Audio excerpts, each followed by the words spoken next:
A badge, a smirk, and a traffic stop that was anything but routine. Officer Bradley Lawson thought he had the upper hand, but the man he was about to harass held his entire career in his hands. What began as a simple power play quickly unraveled into a high-stakes standoff where every word was a move in a game of legal chess. One man stood for arrogance, the other for justice, and only one of them would walk away with his future intact. The sun was starting its descent over the streets of Sacramento, painting the sky with streaks of molten gold and amber. Eric Porter was on his way home after a long day at the office. His sedan hummed softly as he adjusted the air conditioning, eager to shake off the day's stress. The radio played faintly in the background, a soothing antidote to the bustling city streets. He approached a yellow light, slowing down just as it turned red. That's when the blue and red lights erupted behind him, accompanied by the sharp blare of a police siren. Eric glanced in his rearview mirror, his brows furrowing slightly. He pulled over to the side of the road, rolling down his window as a police cruiser parked behind him. Out stepped Officer Bradley Lawson, mid-30s, with a buzz cut and a badge gleaming on his chest. Lawson adjusted his belt as he swaggered toward Eric's car, exuding the confidence of someone used to being in control. "License and registration," Lawson said curtly, his voice flat but laced with a hint of authority. Eric complied, without a word, reaching into his glove compartment for his registration and handing over his driver's license. His movements were deliberate and calm, but he could feel Lawson's gaze scrutinizing him, as if searching for a reason to dig deeper. "Do you know why I pulled you over?" Lawson asked, leaning closer to the window. "I'm not entirely sure," Eric replied evenly, his tone polite but firm. "You didn't come to a full stop at the light," Lawson said, though there was a flicker of hesitation in his voice. Eric frowned but nodded slightly. "I see. I thought I slowed down in time, but I understand." Lawson didn't respond immediately. Instead, he lingered, his eyes narrowing as he studied Eric more closely.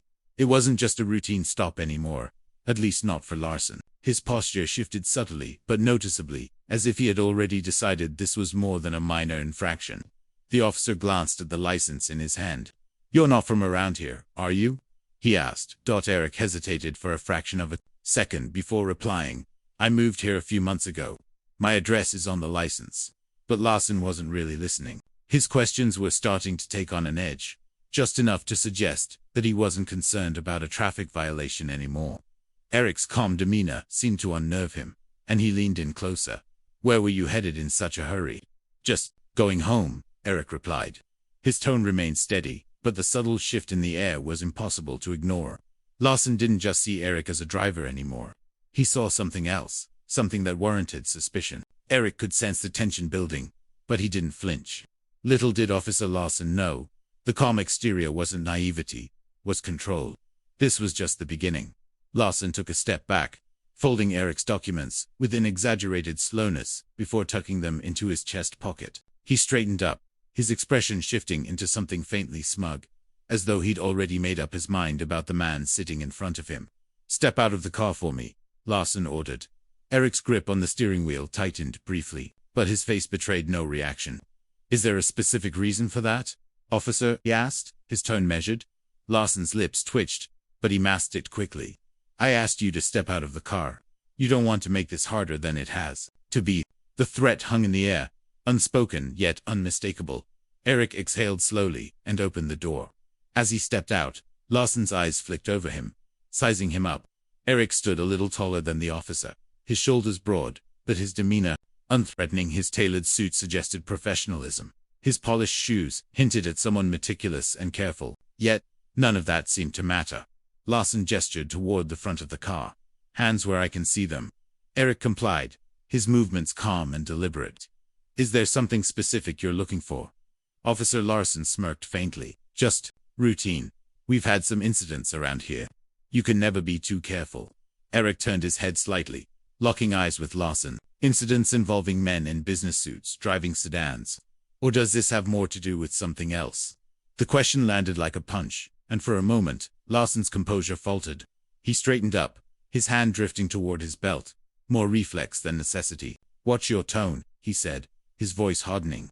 "I'm simply asking a question," Eric replied.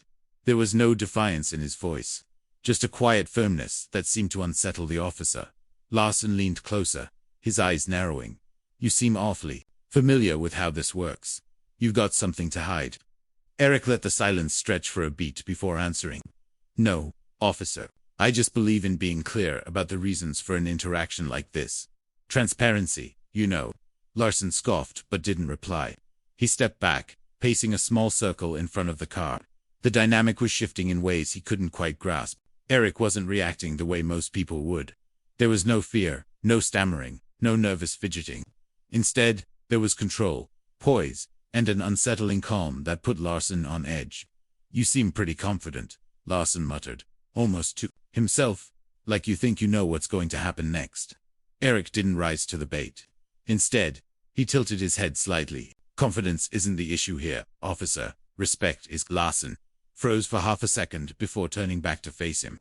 The smirk was gone now, replaced by something sharper, almost defensive. He opened his mouth to reply, but the words didn't come out. Eric's composure was throwing him off balance, and he didn't like it. As the silence stretched, the tension between them felt electric. And Larson was starting to realize this wasn't going to play out the way he'd expected. But instead of backing down, he doubled down. The real test was about to begin. Larson tapped his fingers against the holster on his belt, his frustration barely concealed. He wasn't used to being challenged, especially not by someone who looked like Eric. His gaze flicked back to the sedan, as though searching for a justification he hadn't yet manufactured. Turn around and place your hands on the hood, Larson said, his voice clipped. I need to check for weapons. Weapons, Eric repeated, his tone incredulous but still measured. Do I look like someone who's carrying a weapon? Larson's jaw tightened, and for a moment, his composure cracked. I'm not going to ask you again. Eric hesitated, a flicker of something unreadable passing across his face. Then, without a word, he turned and placed his palms flat against the hood of his car. Larson approached, the crunch of his boots on the asphalt breaking the uneasy silence. The officer patted Eric down in quick, rough movements, his hands lingering a little longer than necessary. It wasn't just a search. It was an attempt to assert dominance, to provoke a reaction. But Eric didn't flinch, didn't stiffen, didn't so much as shift under the invasive scrutiny. You're clean, Larson muttered, stepping back. The admission sounded begrudging, like he was irritated that he hadn't found anything to justify his suspicion. Eric turned to face him, his expression calm but his eyes sharp. Of course I am, he said simply. Now, officer, if you're done, I'm not done, Larson interrupted, his voice rising slightly. The words tumbled out too quickly, betraying his need to stay in control. You seem to know a lot about what I can and can't do. Care to explain why? Eric folded his arms, his posture relaxed despite the tension crackling between them. I've had my fair share of interactions with law enforcement, he said. Let's just say I've learned a lot over the years. Larson's eyes narrowed. So, you're a lawyer or something? Eric smiled faintly. Or something. The ambiguity in his answer seemed to irritate Larson further. He stepped closer, invading Eric's personal space, his voice dropping to a near growl. Listen, you think you're smarter than me? Think you can talk your way out of this? Eric met his gaze evenly, unflinching. I don't think anything, officer. I just believe in fairness. And so far, I'm not seeing much of it here. The words hung in the air like a challenge, and Larson took the bait. Fairness. You think fairness is what this is about? People like you always. He stopped himself abruptly, the words lingering like smoke even though they hadn't fully escaped. Eric's expression didn't change, but something about his posture shifted. A subtle but unmistakable signal that he'd caught exactly what Larson had left unsaid. People like me, Eric repeated, his voice soft but charged with meaning. Larson bristled, stepping back as if realizing he'd just crossed a line he couldn't uncross. You know what I mean, he muttered, though his tone lacked the conviction it had moments earlier. I think I do, Eric replied quietly. His calmness wasn't passive anymore. It was razor-sharp, cutting through the pretense like a blade. And I think we both know this interaction stopped being about a traffic violation a long time ago. Larson opened his mouth to respond, but the words didn't come. For the first time, he looked uncertain, like he wasn't entirely sure how to proceed. The balance of power was shifting, and for the first time, Larson was on shaky ground. But the moment of reckoning was still to come, and it would be one he'd never forget. Eric's voice broke the heavy silence, steady and unyielding. Officer, I think it's time you know who I am. Larson's brows knitted, his irritation resurfacing. I don't care who you are, he shot back. though the faint crack in his tone suggested otherwise. Eric reached into his pocket, his movements slow and deliberate. "I'm reaching for my badge," he said calmly, watching Larsen's hand twitch near his holster. "No need for theatrics. I want you to see it." The words hung in the air, weighted with something unspoken. Larsen's eyes followed Eric's hand as he pulled out a leather wallet and flipped it open, revealing a gleaming badge. "Eric Porter," Eric said, his tone as casual as if he were introducing himself to a neighbor. "Head of Internal Affairs, Sacramento Division." Larsen froze. His eyes darted to the badge, then back to Eric's face, searching for some sign that this was a joke. But there was no humor in Eric's expression, only quiet authority and a hint of disappointment. "Internal Affairs," Larsen repeated, his voice cracking slightly. Yes," Eric interrupted, saving him the trouble of finishing the thought. "Oversee officer conduct. My job is to ensure that the people wearing this badge uphold the integrity and values it's meant to represent." Larsen's face paled, his confident demeanor unraveling in real time. He took a small step back, his hand falling away from his belt, as though the weight of his own authority had suddenly become too heavy. Eric took a step forward, closing the gap Larsen had instinctively created. "Do you know what the most troubling part of this interaction has been, Officer Larsen?" he asked, his voice calm but piercing. Larsen didn't answer. He looked like a man who had just realized he'd walked into quicksand and had no idea how to escape. "It's not the profiling," Eric continued, "though that's bad enough. It's not the baseless escalation either. It's the fact that you've done all of this without even realizing who you were talking to. You assumed that I wouldn't know my rights, that I wouldn't understand the laws you're sworn to uphold. And why?" Larsen opened his mouth, but no words came. Eric's gaze bore into him, unrelenting. "Because I didn't fit your idea of someone deserving respect," Eric finished for him. His words weren't angry, but they carried the weight of an indictment. "And that's not just a problem for me, officer. That's a problem for everyone you encounter in this uniform." Larsen's shoulders sagged slightly, the full weight of Eric's words landing squarely on him.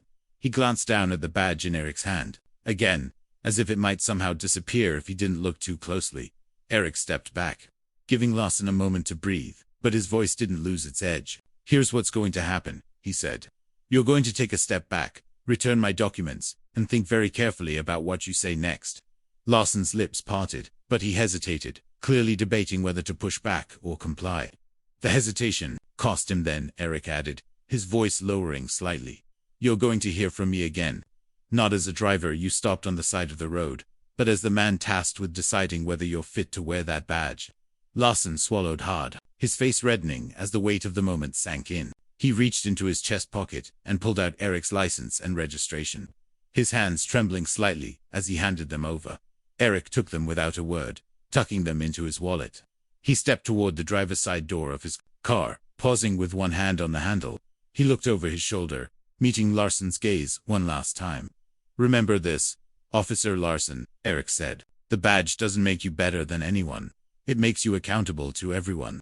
As Eric slid back into his car and started the engine, Larsen was left standing in the fading light, his confidence shaken and his future uncertain. But for Eric, this was far from over. His next move would ripple through the entire department. The drive home was quiet, but Eric's mind was anything but. The encounter played over in his head, not because it was unique, but because it wasn't. Larsen wasn't the first officer Eric had dealt with like this, and he knew he wouldn't be the last. But this time, things would be different. This time, Eric had the authority to act. The next morning, Eric sat at his desk, the early sunlight streaming through the blinds of his office at the Sacramento Police Department's Internal Affairs Division. A file sat open in front of him. Officer Bradley Larsen. His record wasn't spotless.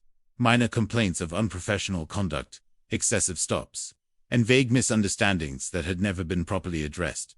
Eric leaned back in his chair, his fingers steepled as he thought about the broader implications. Larsen wasn't an anomaly. He was a symptom of a deeper problem, and Eric wasn't interested in putting a bandage on a bullet wound. A knock on his office door interrupted his thoughts. His assistant, Linda, stepped in holding a stack of reports. "Morning, Mr. Porter. I've got the summary on last month's misconduct cases. Also, Chief Daniels wanted me to remind you about the department review next week." Eric nodded, taking the files from her. "Thanks, Linda. Can you also schedule a meeting with Chief Daniels for this afternoon?" There's something I need to discuss with him. Linda hesitated, sensing the weight in Eric's tone. Of course, she said before slipping out of the room. Eric turned his attention back to Larsen's file. But his focus wasn't just on the officer. This was bigger than one man and one interaction. It was about the culture that allowed someone like Larsen to feel justified in his behavior. And if there was one thing Eric knew, it was that culture started at the top. Later that afternoon, Eric sat across from Chief Daniels in a conference room.